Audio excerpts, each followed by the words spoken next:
Spags, week 3 is in the books. Lots of notable performances, lots of injuries, lots to look forward to in week 4. What else do we have on tap? We're going to talk some waiver wires. That's what we got to do here on this show on Mondays. We're going to go through all the important notes of all the games that happened yesterday because there were some fun facts for fantasy that'll help all of you guys out. And we'll also give a quick little rest in peace to our guy, Mike Taglieri, one of the greats out there, which I feel like we just need to say up top here. So, Pete, let's somberly hit the intro and then we'll talk more about it.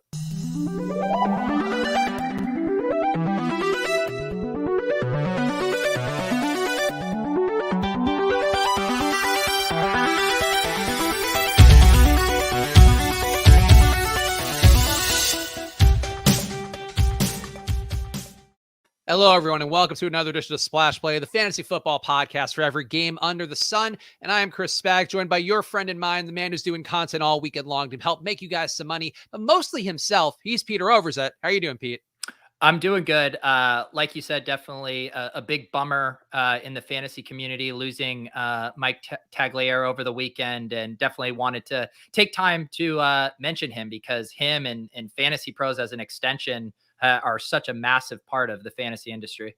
Yeah, and it is a community here. You know, we talk about it with this show, but obviously the fantasy football industry writ large. And I didn't see it on Saturday because I was kind of unplugged for the day as I'm trying to do, and saw it on Sunday and saw really the outpouring of support that was going to Mike's wife, Tabby. And Mike was a guy I did a show with at Osmo. I think he was actually one of the first guests on the Contrary show that we did. So he was a very nice guy in that front. You know, was always, I think, available to everybody in the industry that wanted to do something with him. So certainly a guy that you could probably know the name. If you didn't know the name offhand, you probably knew the guy and the content he did for Fantasy Pros. But it's a sad day, and I just feel like we had to do a note here because I felt bad. Like, it's weird in social media. Like, you feel bad missing these things in the moment, even though obviously, like, it doesn't matter to somebody whose family is going through this. But just to see the outpouring of support, Pete, like, I feel like it really is a testament to somebody who really did matter a lot within this industry of ours.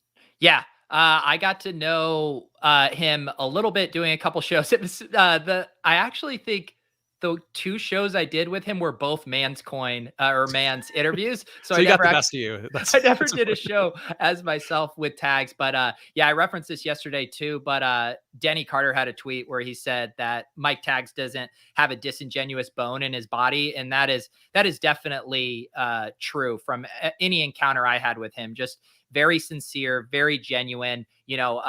Someone like me who has just a cold, cynical heart, and we need people like that in the world who see the positivity and everything. So yeah, very unfortunate loss, and prayers to his wife, his family. I can't imagine what they're going through right now. Yeah, I think there was a donation going out there on a GoFundMe, which I think they actually crushed by a pretty wide margin. So that's good. So go check that out. I think we can see if we could find a way to link it in the description because I forgot where that is offhand. But we'll do that. So check the YouTube comments down below or the podcast description if you are listening on that format, and go support that family because they definitely went through a tough time. And rest in peace to Mike Taglieri. Did one of the better branding out there for a fellow person with an Italian name shortened to an AGS version of it. Definitely way ahead of me in that one space, I'll say. Well, let's talk about another thing, Pete. Now we'll jump into the whimsy a little more. It's hard to juggle the solemn, serious things with our usual antics, but we do have one little controversy here we have to hit on up top, Pete. And I think this is a spot where we need to talk about your love of the randomizer wheel, your love of predicting things. Put us in a bit of a kerfluffle where one guy thought he won the guest spot, and it turned out he did not, in fact, win the guest spot in our giveaway on Friday. Yeah, I have this bad habit now of when I'm doing these giveaways, it's like I'm watching Price is Right, and I want to guess what name/number the wheel falls on. What I have now realized is, especially for people listening back in audio, all they hear is me say their name. They think they win, and then they don't realize I'm just guessing and I am actually wrong. And they, in fact, did not win, which just makes it incredibly cruel. And so I am not going to do that anymore. My days of guessing who wins are over, and I apologize about that. I mean, it's funny though, because we forget, Pete, like, we're such, smooth broadcasters. You're doing so many hours that there is still something in the finer points of broadcasting where it's like, yeah, oh, that's right. I can't just say this thing and assume people are following along. But here's what we're going to do. This guy, Zach Berg, did DM us. We also had the 2 winners of the guest spots. The guest spot tickets is what we're calling it. They could do the show moving forward. So Art Calthea and Chris Kennedy were those guys. They have not reached out yet, Pete. So here's what we're going to do on Thursday's show, because we are men of the people and we understand that Pete's enthusiasm that may have led to a mistake here. Let's have Zach Berg on. I think we already decided on this one. Let's pretend we're just hashing out on the show. Hey, Pete, let's have Zach Berg on Thursday. I would love to. I mean, he seems like a great guy, a huge fan of the show. I assume he'll win a Millie Maker at some point. I say we do it.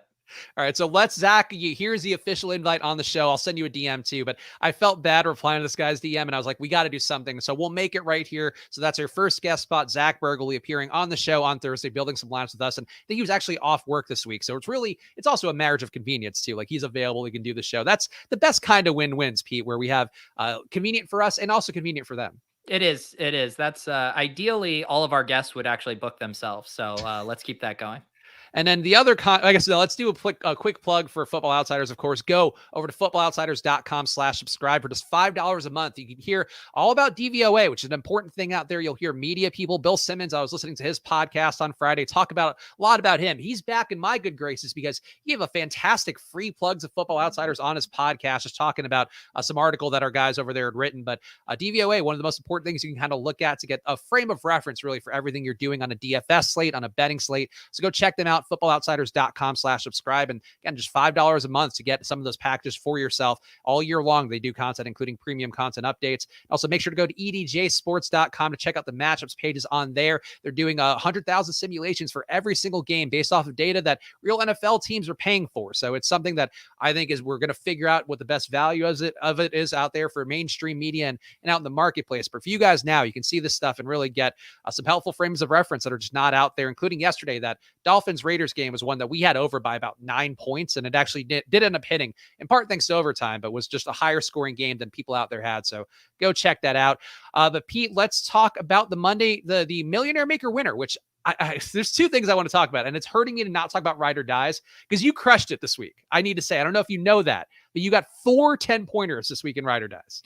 I knew I was having a good week. I had a really good DFS week as well. And so it makes sense that, my picks on Friday, that's where I'm really starting to hone in on my plays for the DFS slate. So it's an honor to hear you say that, Spags. And I gave you an olive branch just because I was in such a good mood. And I put Melvin Gordon on the thumbnail. I put him kind of stiff arming my head.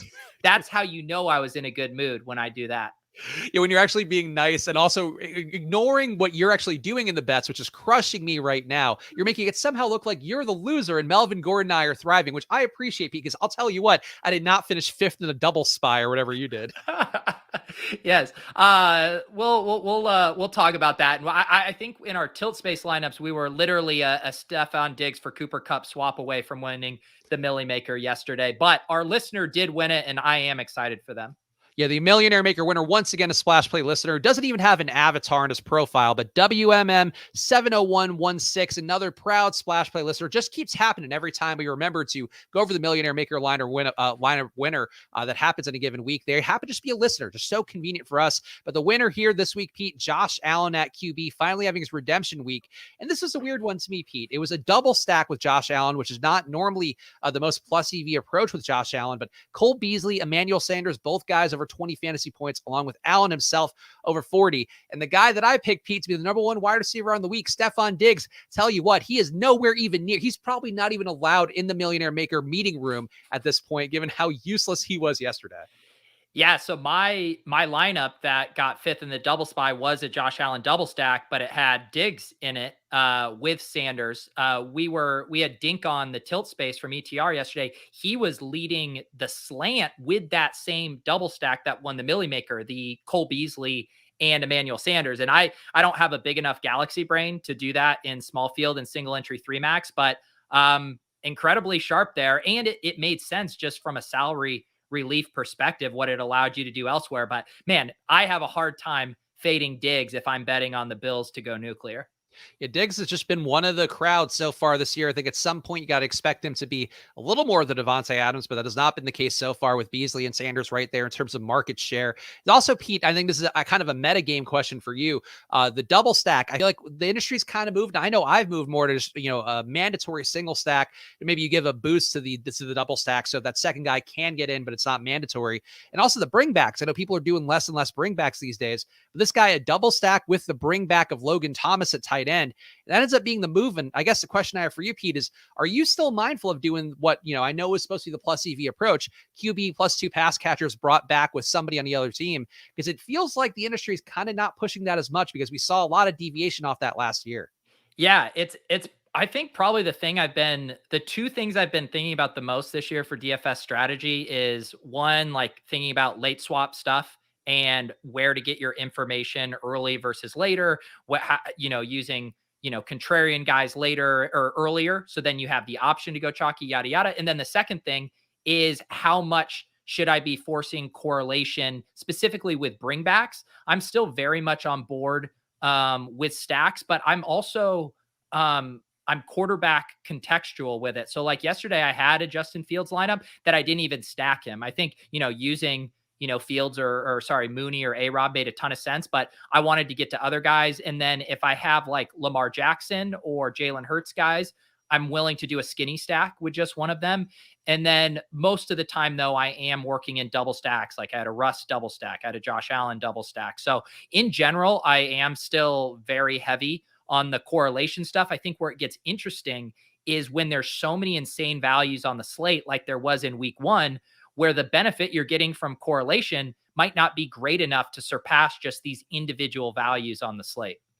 Yeah, it's an interesting way to look at it, and I do feel like it's something where normally with a rushing QB, you can get away with just a single stack, and you can get away with running them naked out there without any sort of player stacked up with them. But I think just trying to remember the disciplines, especially in the early part of the season, I think is something that's important. So to me, the first 4 weeks really the money making weeks. The irony of that for me, Pete, I feel like it's pretty strong. I've been getting hammered on the main slates, and particularly the afternoon slates are killing me every week, and I feel like that was no exception yesterday. But let's get through the rest of this lineup before we talk more about that. Alex Madison, DeAndre Swift, the 2 running backs here. And I feel like Madison's one guy that we talked about, Pete, where people kind of have slept on him because as these chalk days have happened in the past, he hasn't paid off mostly because of game script reasons. But yesterday he got the full workload that Dalvin Cook would get, at least, a pretty good approximation of it. And he himself was a pretty good approximation of what Dalvin was. So Swift, I think, is one of these guys I know you always beat the drum of, but Madison, I just feel like people just didn't pay enough attention to because they just were tired of talking about him being the Dalvin Cook replacement.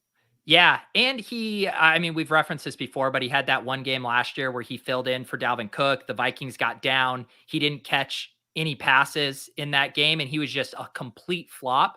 And so I think, again, we see how fragile some of these pass catching projections are, similar with Derrick Henry. The narrative heading in 2 weeks into the season and his entire career was Derrick Henry doesn't catch passes. Now, all of a sudden, he's catching screen passes. And we saw that with Alexander Madison yesterday. They were using him in the Dalvin Cook role, and he got a ton of targets. They were using him in the screen game. And his price and ownership probably didn't properly reflect his role. Also, good point here from Nick in the chat, talking again to ETR, doing a great job as well. Talking about the game within a game of this all. Leone and Dink had a great pod discussing this. They found the field is actually under stacking and under on bringing back compared to the top 1% of teams. And I know that's something at Osmo that Osmo himself would talk about a lot as just the core strategy. And I think people have gotten a little lazy with it. I know even us covering, I think, it on the show, you just get tired of saying it over and over again. But I do think the more you do that, again, in the early parts of the year especially, the better off you'll be. It's something to keep in mind there that I guess smarter people did the research on already.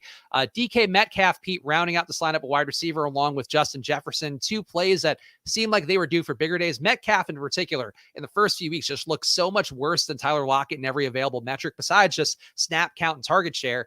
And this week it paid off in a way where that didn't flip for Robert Woods and Cooper Kupp, but it did flip for Metcalf and Lockett. Yeah. And this is kind of a recurring theme for these guys where they seem to be so negatively correlated, where one goes off and the other doesn't. And it just seemed like a matter of time when Metcalf had his big game. And I don't know.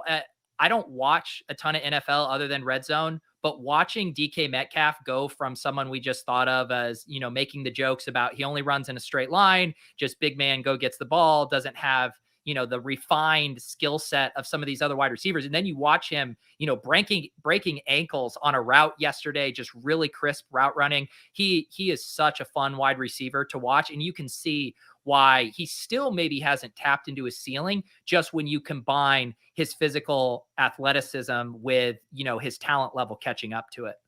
Yeah, the route running is definitely something that does come along a lot more for the young wide receivers. So him, Justin Jefferson, guys that wouldn't be surprising to see them have that higher ceiling than even we've seen already. And these are guys who already have had monster ceilings. So other stuff around the league, I feel like we got to start with Sunday Night Football. Brandon Ayuk being back on the board, I think, is really important. He ran 44 routes, was a top receiver for San Francisco versus Green Bay, which did seemingly hurt Deebo Samuel, though he did have 10 targets. And Pete, I just feel like for me, this is something that justified a preseason take that I had, which is that I liked Ayuk a lot. Thought he was great for me in fantasy last year. And I feel like this year, really started slow, was kind of in the doghouse. And now it seems like he's firmly back in the mix. And to me, that kind of muddies the water for that Deebo stack. And it does make it, something that he's not going to have the 38% of the intended yards like we talked about on last week's shows. But it's a spot for me where this offense, I think, gets a little more potent, even though, we didn't see that fully materialize for them in that late game loss.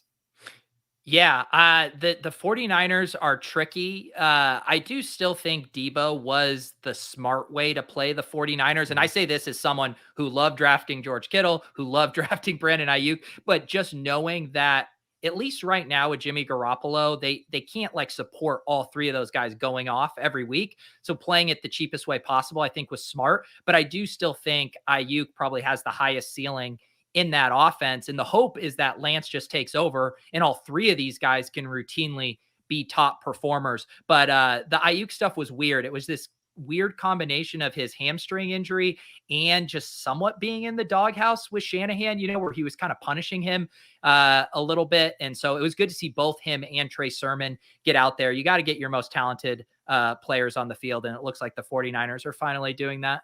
Did you have any thoughts on the running back, Sarah, Trey Sermon? I felt like he didn't look quite as good as Elijah Williams did. Definitely, bursting on the scene and looking like a potential world beater. But I thought he looked like a replacement level right now. I know the numbers from college, I think I would err on the side of thinking he was closer to at least above average. But did you have any feel for that at all? Just kind of seemed like he was there and was mostly a vessel of just what that offense is. Yeah, he's a tough one, right? I mean, like he was a healthy scratch week 1. And so clearly the 49ers are a little concerned with his development. Then they lose everybody and they have no choice but to thrust him in. He did get all of the running back snaps last night. Like other guys got carries, Juszczyk, Kittle got one. But as far as like the running back group, he was the only guy to get a carry. So on the one hand, it's like, I don't even know if his talent matters that much in this offense. As we've seen, the 49ers just cycle through bodies and they tend to perform well. So I don't think it'll hurt him, even though I kind of agree with you. I don't think he's that special. Yeah, we'll see. I mean, hopefully you can make some strides there, but no Kerryon Johnson, I think, was one encouraging thing for people out there who believe in Trey Sermon. Was not encouraging for my showdown lineups yesterday with me playing a little too much of him at 200, and Juszczyk was right there, which is just so tilting. But the other side of the game, we had Devontae Adams, 12 catches, 132 yards, touchdown on 18 targets. And I feel like, Pete, this offense to me is just one where for Green Bay, one of Adams, one of Aaron Jones in any given situation just seems like the move there because, we saw Valdes-Scantling bubble up. He was almost a showdown winning captain, which would have helped my week out with a 10-pointer. But besides that, I just feel like Adams is clearly a monster still, even with whatever discomfort there was in the offseason with him not re-signing, not getting the extension. But I feel like this team really more than any, it's like a two-player team. And then obviously Rodgers being the funnel for everything that occurs for those two players. Yeah, I would say of all the players that have kind of surprised me on the Packers, I mean, we did get the indications that Marquez Valdes-Scantling was ready to have a little bit of a leap just by how good of a training camp he had. And that was talk about a steady drumbeat. It was like him and Donovan Peoples-Jones every single day, ripping up camp. One of those worked out, one of them didn't. Tunyon, though, is the guy that's kind of feels like he's been left out. And everything's just funneling through Rodgers, Adams and Jones, and even AJ Dillon, I was hoping would have a little bit more of a standalone role than he does. It's extremely concentrated right now, which is good for fantasy, or I should say good for DFS, not great for those other guys if you drafted them in fantasy. Yeah, definitely pretty obvious where the value lies. Another game where the value lied would be for the Rams. They beat Tampa Bay by 10 points. Cooper Kupp puts up 30.6 fantasy points on 9 catches for 96 yards and 2 TDs on 12 targets. Deshaun Jackson finally has the game that I was hoping for with my best ball drafting. 3 catches for 120 yards and a TD on 5 targets. The question I'll ask you, Pete, now, I thought this, if ever there were weeks to do it, I know the field thought so too. This seemed like the week for Robert Woods, and he was not there. And Kupp seems like a real, used to be 1A, 1B. And I think it's now kind of a clear cut 1 and 2. And you can make the case that the combination of Jackson and Van Jefferson might be a more appealing 2 than Robert Woods. Yeah, and intuitively, this makes sense to me because unlike Goff, Stafford is really willing to be more aggressive with his throws, push the ball downfield. And you see, Deshaun Jackson getting loose and Stafford can hit him on that throw, although he was wide open. And he's willing to be more aggressive with Cooper Kupp, where I think traditionally we think of Robert Woods' role more as the safety valve guy underneath. And you even have seen that with the tight ends too, where Matt Stafford hasn't historically been a guy who's just willing to pepper the tight end all game. Higbee is going to kind of alternate in and out. And I think Woods will too. And Kupp, why can't I talk? Cooper Kupp is is going to be the biggest beneficiary of this because he's running those routes in all areas of the field. And yeah, I don't know. He just feels like, I think I wrote this in the newsletter. He feels like this year's Stephon Diggs, the stud wide receiver who gets a slight change of scenery with his quarterback and is just ready to blast off. It just seems like it seems like Coop has a rapport with Matt Stafford. That's all his friends call him, Coop. That one's not going to catch on. I'll tell you that much. I hope so. I hope it does. I hope all of his friends actually do call him Coop with a question mark at the end. Cooper Kupp, though, I agree. Like, I think there's something special there. There were some reports too that they really did work more on their chemistry in the offseason. And even Cooper Kupp, like, I don't know if you saw the animation they have. Of course, Fox has those animations of the players. Like, Cooper Kupp looks fucking jacked this year too. Like, he's got the animation had like a tiny grape head, but then gigantic biceps. And it's like, it honestly was kind of a pretty good representation of what Coop is in real life. Yeah. I agree with that. Like, I like Coop, and I think we need to keep an eye on him. And Deshaun Jackson, I think, might make an appearance in the waiver wire segment we're going to do in a little bit because I think he looked rejuvenated there. Probably hard to expect that every week, but he's going to get the routes. He's going to get the routes. The other side, we had Tampa Bay underperforming. Gio Bernard, a weird line, 9 catches for 51 yards and a TD on 10 targets. Mike Evans also got 10 targets for himself, 8 for 106 on those. No Antonio Brown. And I think, Pete, for me, this was kind of more of a matchup-based thing with Gio getting more looks. Mike Evans as well, getting more of a target share. I feel like you get AB back in the mix, and I wouldn't expect either of these things to happen again. And really, I think the Gio part in particular, I don't know if that happens in any situation besides playing the Rams and kind of trying to keep Aaron Donald at bay. Yeah, I mean, I was definitely high on Gio Bernard coming into the season. I was drinking the Kool-Aid of him being the kind of James White, replacement for them. We also need to find out kind of where, because he got banged up at the end of that game. I still kind of like the Gio Bernard angle because I just want to bet against Leonard Fournette and Ronald Jones. I don't think that either of them are very good right now. So I still think Gio could really have a role in that offense. So yeah, I'm curious on how his health is going to be, but the 9 receptions, that's kind of what I thought he was going to be. Yeah, I mean, it's an interesting one. Certainly not great for our pal Pat Crane's best friend, Rojo. Leonard Fournette also losing some of that pass game work seems like it hurts him. And maybe Gio on some weeks, especially ones where they're going to be playing from behind. If you can project that, definitely might be worth looking a little more at Gio, though. I think the AB thing did rise his tide a little bit more.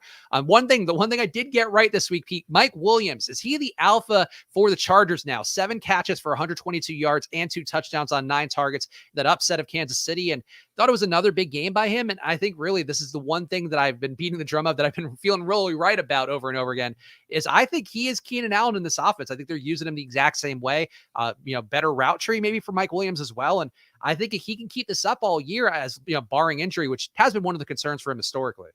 Yeah, I'm with you. I was literally writing the newsletter this morning and I was thinking about how to word it, where I was like, do I want to say that he has flipped Keenan Allen as the alpha? And I think I stopped just short of that, where I was like, I'm just not quite ready to do that. I think the thing that's encouraging is his targets in his role is really good. I think his touchdowns right now are bound to regress. He's kind of scoring touchdowns at an absurd rate.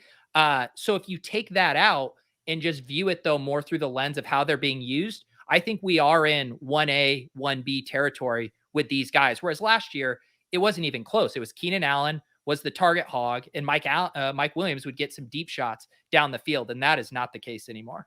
Yeah, I think it's something noteworthy to watch here. And this Kansas City team, Justin Herbert, another guy that's continuing to make the strides of improvement that you want to see. And it seems like this team, honestly, if they keep winning, might have enough to be able to keep Kansas City at bay. Though we'll see how that goes. The big special teams play of the week, Justin Tucker beats the Lions on a 66-yard field goal off the crossbars. But Pete, in this game, I feel like the one that I have to really look at, because this guy I was so exposed to because DVOA pointed me to his direction. Overall, the Lions, a terrible defense. I think we all know that even without Football Outsiders DVOA. Marquise Brown dropped 2 touchdowns and 100 yards worth of pass production. I think somebody estimated that as being worth about 25 fantasy points worth of production. And the Justin Tucker thing, Pete, amazing to see live on TV. But the Marquise Brown thing, I'm not going to forgive him for a while.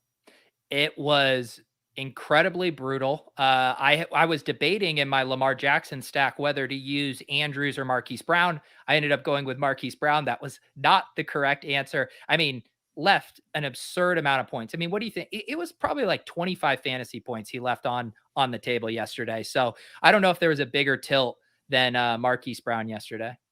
Yeah, he was apparently 4th in the league in air yards yesterday, and that's something that did not pan out materially. Also, are you pals with Rick Rungood in the chat? I'm a big Rick Rungood fan. I met Rick in Vegas a few weeks ago. I also admire Rick's YouTube channel. Got to talk some shop with him. So yeah, great to see you, Rick.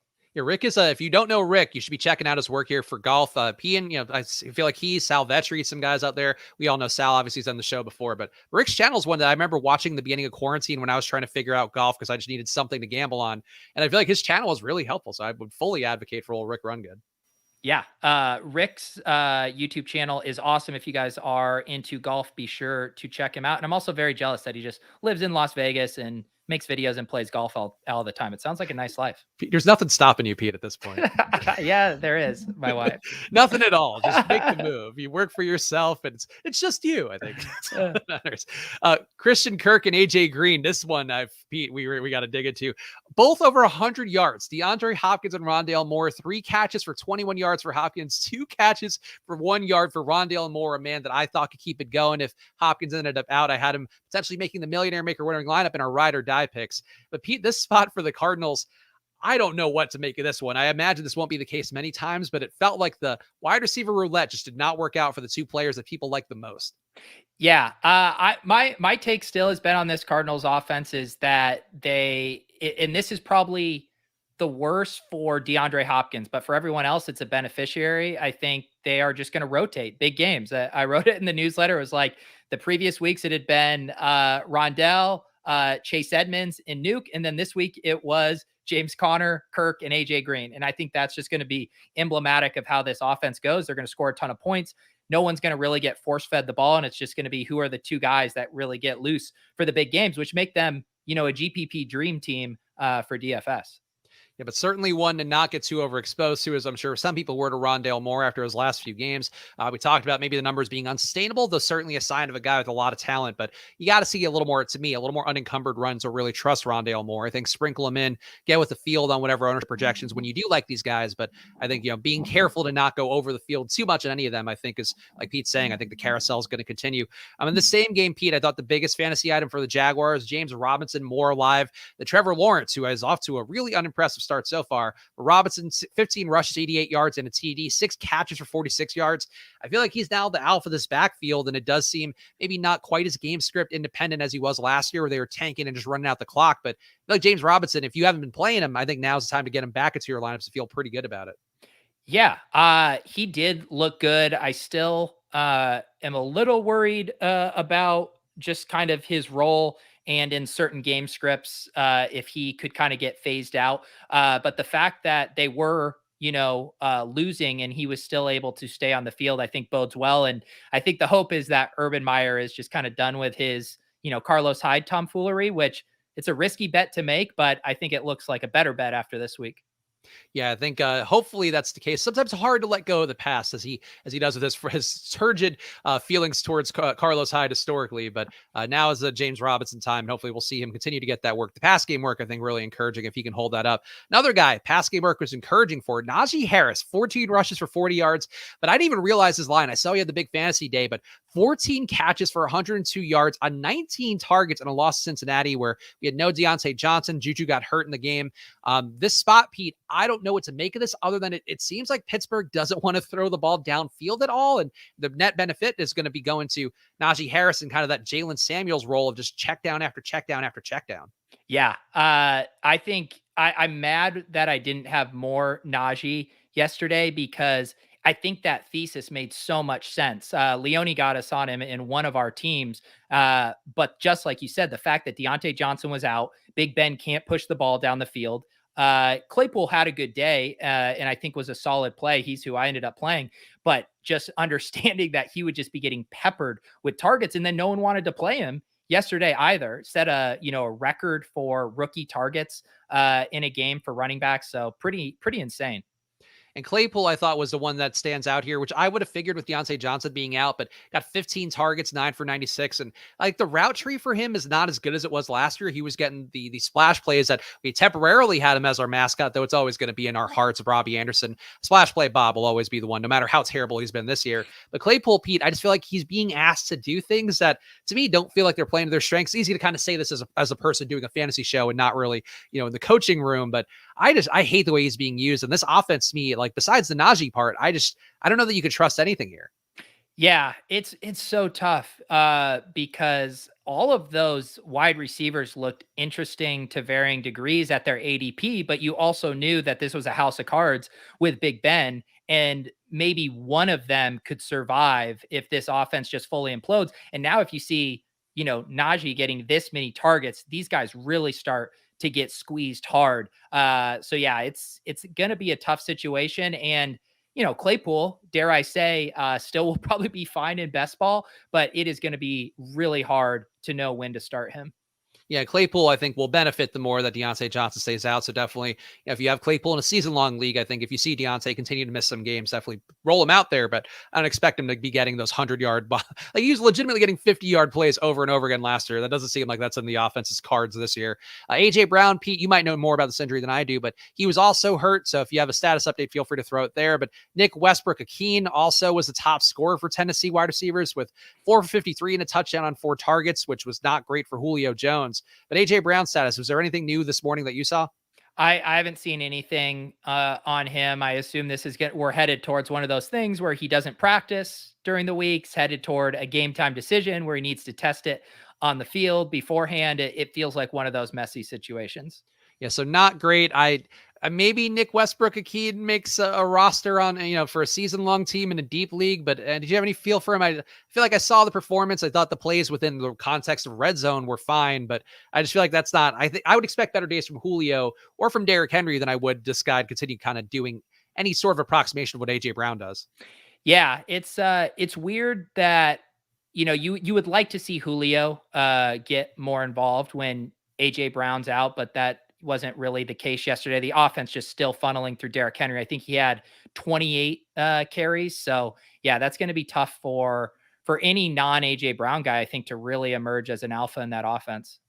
KJ Hamler is going to be out for the year with an ACL injury. We found out today. Apparently, he's got more injuries in there, but the ACL is the one they're pointing to that will have him out for the year. And the Broncos go to 3-0 on the back of mostly Melvin Gordon. So just feel like we had to throw this in, Pete. He is the thumbnail for pretty good reason. But Melvin Gordon, I mean, potential Super Bowl winner. Can we talk about that now?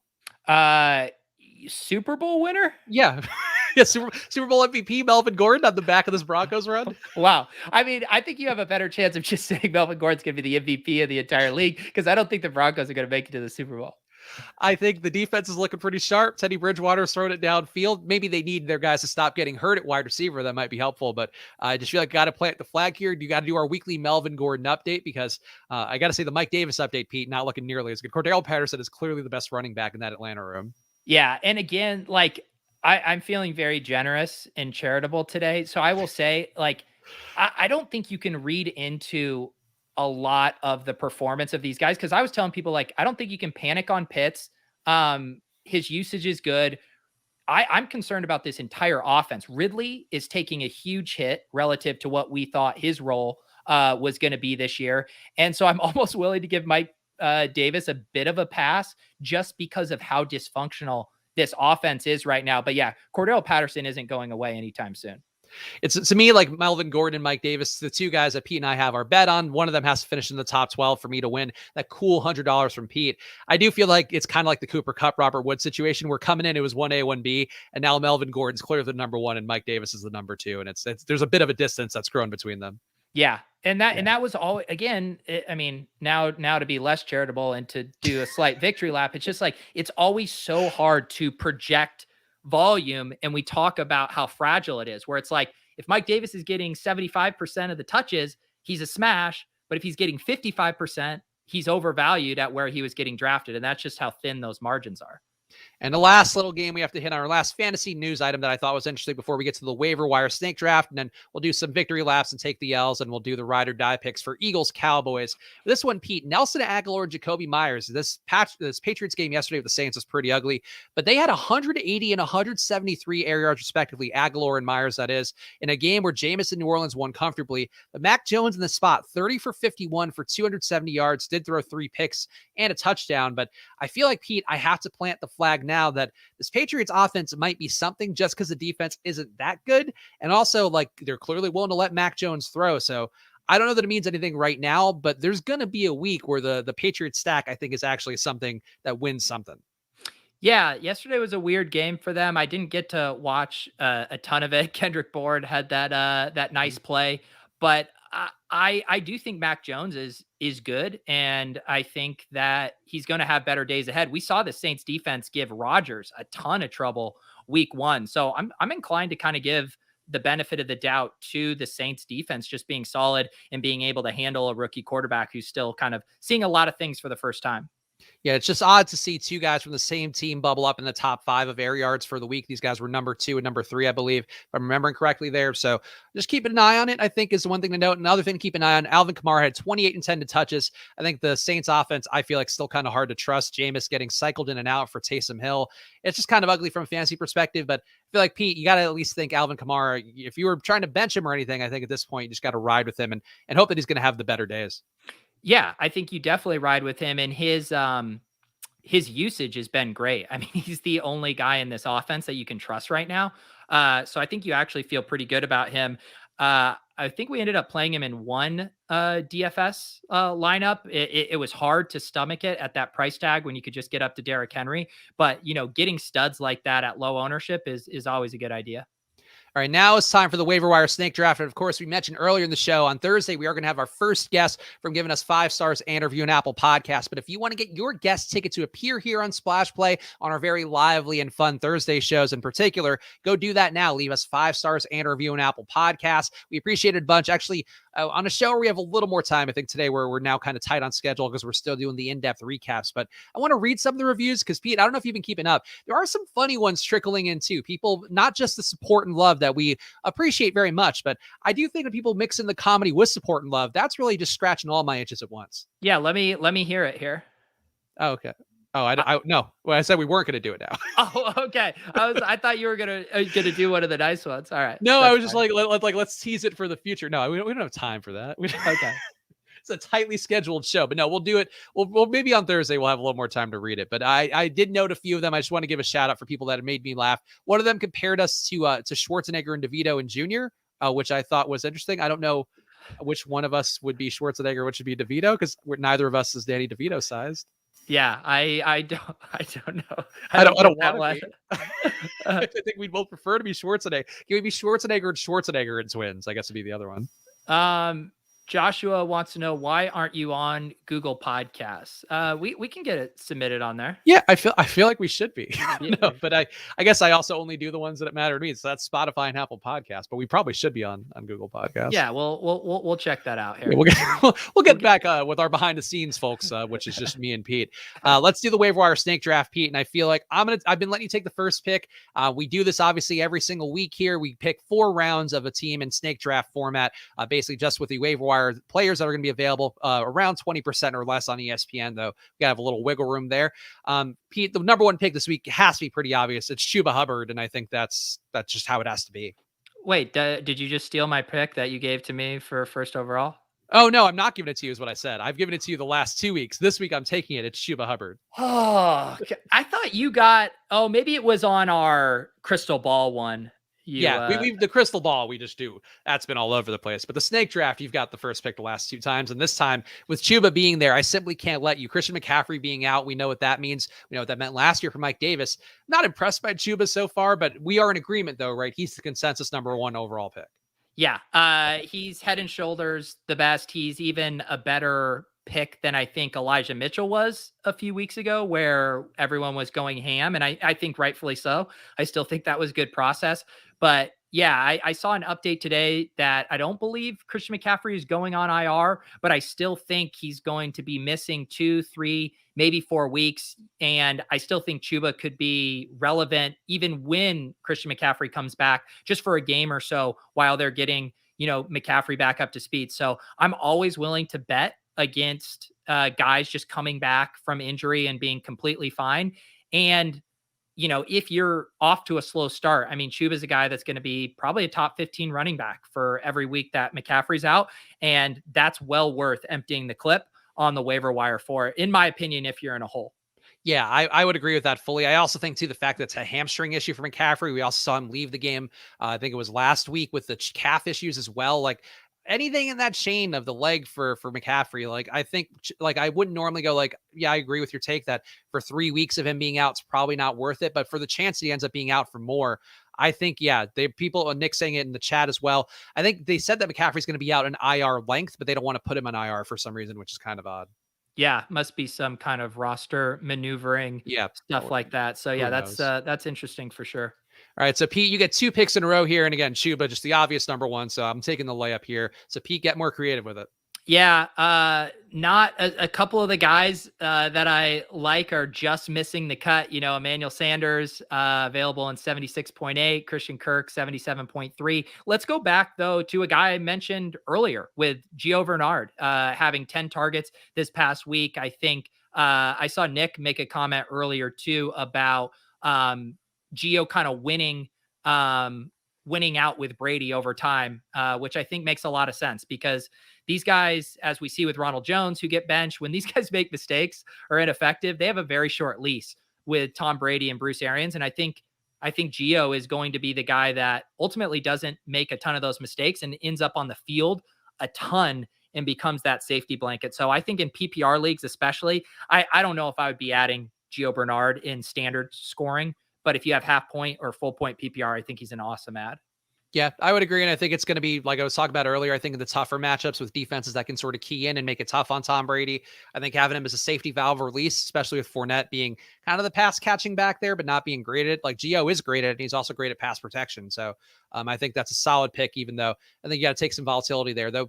Could be the James White. Yeah, I think you said that earlier. Like that's something to me that I think is not totally lost yet, that he could just be the James White that Brady's wanted here.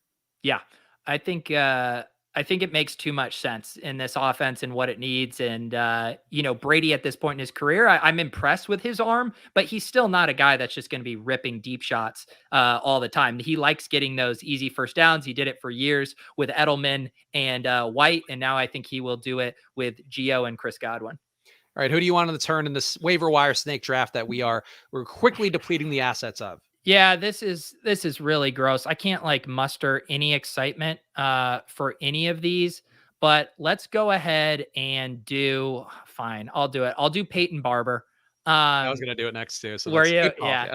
Yeah. I mean, the fact that this injury for Josh Jacobs just continues to linger. And I'm kind of surprised at how it didn't even seem like it was close to Josh Jacobs playing. And so if this continues, Peyton Barber, 23 carries, 111 yards and a score. And the thing that was most encouraging was that he was getting work in the passing game. He had 31 receiving yards. They were almost using him as a full bell cow.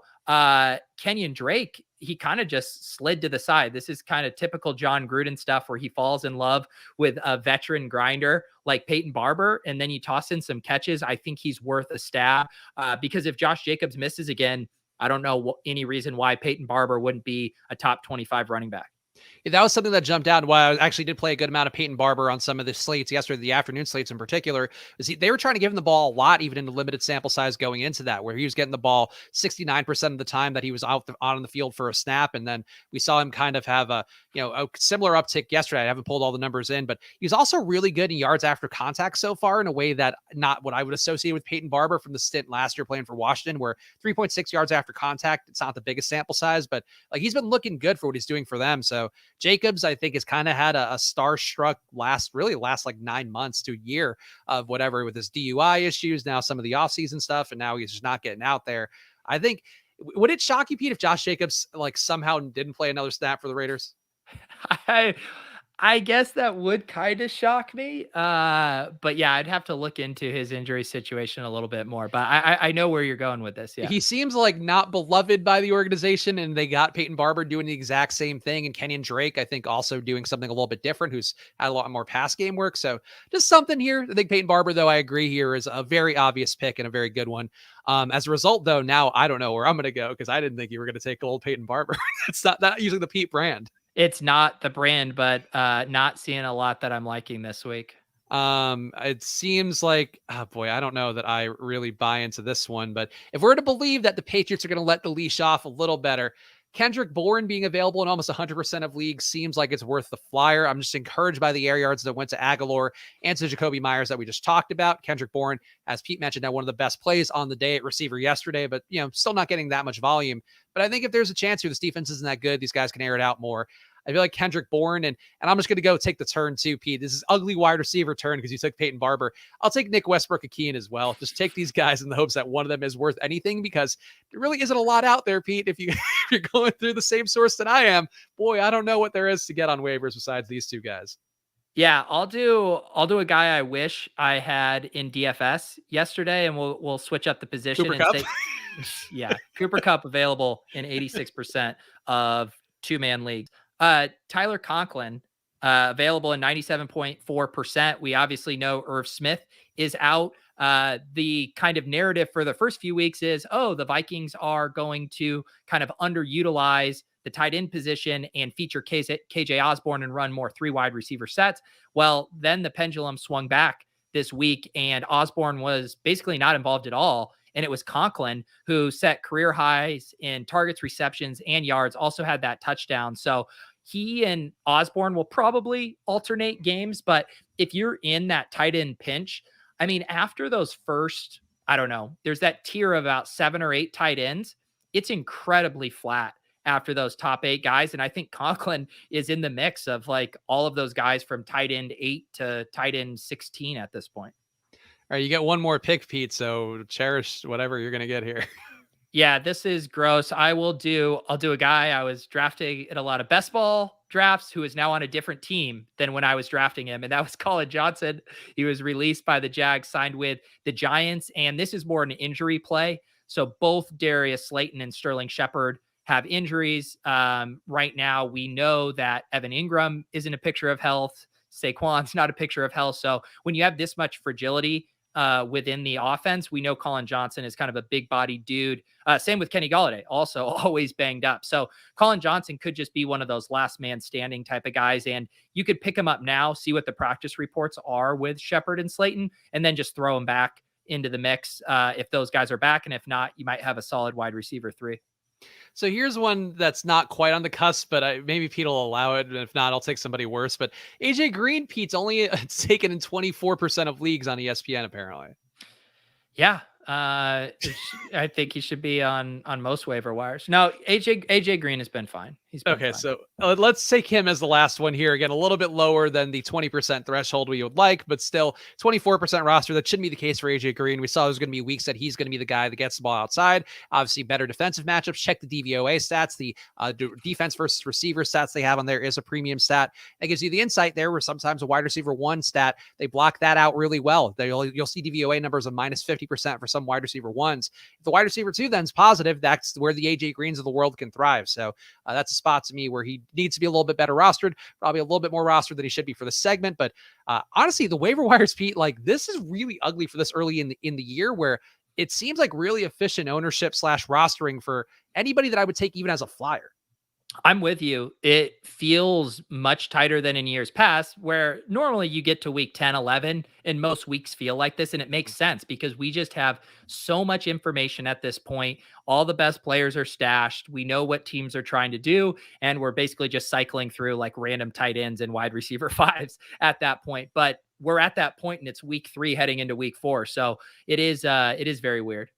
So let's talk about Monday Night Football here. We got one thing to look forward to. Showdowns tonight, some nice betting opportunities as well for Eagles and Cowboys. But let's talk about the ride or die picks real fast. We talked about it up top. Pete, you did get 10, or not 10. Boy, if you got 10 cent pointers, You I would would just quit be the not show. showing up for you. So, taking a mental health day when Pete gets 10 cent pointers. But 4 10-pointers, Pete. I'll give you a chance here to, I guess, take the victory lap here. But DeAndre Swift in the Millionaire Maker winning lineup is one of them. You also had Saquon. Wait, Saquon Barkley? Is that it? Highest scoring player in the game? God, that was really the case. He was the highest scoring player in that Falcons game. Yes, he was, Spags. Okay, wow. My accountant does not lie. No, he certainly does. I did double check some of these other ones. This one I actually was one I double checked. Jets Broncos. Pete had the top 5 scorers from the game are all Broncos. Pete, did you know not a single Jet cracked 10 fantasy points in that game? What where was it, like top 7 or top 8? No, I think it was top 5. Corey Davis would have made the cut after 5. You got to 5 because the Broncos defense also got more than Corey Beautiful. Davis. I can't believe I snuck that one in. That was unbelievable. And then you got DK Metcalf in the Millie Maker winning lineup. So actually, you guessed 2 correct parts of the Millie Maker winning lineup. You guessed a running back and a receiver. And if people just listened to you, they could have won $1 million for themselves. Well, they literally do that, Spags. Our listener won. Well, no, he actually didn't listen to you. That was the one thing. The WMM 711, whatever it was, didn't listen all the way. And my one that I got right was Mike Williams, highest scoring pass catcher in that Chiefs game, which Mike Williams has been really the one thing that's helped me out. Him and Nelson Aguilar have bailed me out in this season so far because I tell you, the 10-pointers working for you, they are not working for me so far at all. Well, that's the thing, Spags, is see, I had an entire year last year of just shooting half court shots. And eventually you shoot so many half court shots that you get a feel for it and your field goal percentage actually goes up. So I'm warm right now. You just waltzed in to the pickup court and just started chucking from half and you're just brick. So you just got to get a little warmed up. Oh, I hate it so much. Because you know what? Like, the other thing too, last year was like I was killing the captains for showdowns, and I think I'm 0 for on captains for showdowns so far because we took the ones that I would have been right on off the board, and it's killing me. I'm having a real tough run in our picks, and I don't want. Now like the audience is growing, Pete. More and more people are going to know that I'm just a flim flam man here, touting and talking out of both sides of my mouth. That's right. I got you to play my game, and I'm better at playing my game than Spags is at playing my game. Well, so let's see how it goes for tonight. So hit that like button, guys, whether you're watching on Peachstream or on the Splash Play channel. And of course, give us those 5 stars and a review on Apple Podcasts so you can be on the show alongside us, also beating me at Ride or Die picks probably. But let's talk about this Monday Night Football game. Eagles, 24 implied points. Dallas has 27.5 implied points. The line for the books is -8. Edge Sports, with their 100,000 simulations, has -8 for Dallas here. So apparently thinking that the Eagles cannot hang in this one. Pete, knowing that here, what do you want to take as your ride or die pick? Yeah, this is tough. There's lots of ways we can go in this game. I'm always inclined, as we've kind of talked about, I know both of us like going with our wide receivers here when we're talking. So I will go ahead and go with my guy, CeeDee Lamb, as our showdown captain tonight. Yeah, I think that's a very solid one going into today. Looks like he's getting about 23% of the total yardage of the team, which would lead everybody on the team, it looks like. I guess I just got to leverage against you, and I got to take Amari Cooper as the showdown captain. That is the edge here. Not only did you get the first pick in the waiver wire draft, you make me go first for this, and then you try to leverage it. I mean, you're pretty sick. I think, well, then what if I had picked first, then I would have also picked CeeDee Lamb, and you would have gone Cooper then. It's true. So I think it's a vicious cycle we have here. I do feel like Jalen Hurts, relative to a QB captain, they're always overowned for showdowns. But I feel like if you are going to take a QB captain, like Jalen Hurts, who does literally everything in the offense, going against the Cowboys, kind of feels like he wouldn't be a bad captain either. Yeah. I was just looking at some of the optimal results, and it does seem like quarterbacks are going to be the extremely popular, both ownership wise and what's appearing in optimals. So I actually think that our kind of wide receiver takes, Amari Cooper and Devonta Smith, are probably going to be some of the best like upside leverage captain options. Yeah, I would agree. Osmo has those guys closer to the 10% range, whereas Dak and Jalen Hurts are going to be closer to 20% range. And I also shout out to Justin Freeman. Of course, I know you are plugging Run the Sims a little bit there, but you can give the full plug. But he was one of our illustrious Apple podcast reviewers I saw. So he is not just a man building a brand alongside Pete. He's also a client here on Splash Play. He is. Justin's a good dude. I've done some showdown shows with him. Tonight, I'm going to be doing a showdown cram with Justin Herzig from ETR and Own the Moment. So if you guys want more showdown content tonight, we'll be running the Sims and going through all that good stuff. Anything else you want to plug here, Pete? Of course, people should be following you at Peter Overzet and me at Chris Spags and following at Splash Play Pod. We're going to do some more. I figured out how to do video clips more efficiently, so we'll try to do a little more of those as well. As you saw with, I didn't do your butt, Pete, for the Ace Ventura one. I did the other one because you didn't, it just felt weird. You didn't commit to the butt bit. And I also felt like, I don't know that I want to commit to Pete's asshole in a video clip. So my problem with that is I was thinking about committing to it, but I would have been yelling like in that direction, not at my mic. And I was like, this isn't going to translate how you're talking out of your butt. So your butt would be the one doing the talking. I know. And I'm saying you wouldn't have been able to hear my butt. No, but it comes out of you don't speak out of your butthole. I thought that was the whole thing. I thought that was what Ventura did. You're right, Spags. I could have sent you the audio recording separately and then you could have edited it in post. So it did sound like my butt was clearly talking into the mic.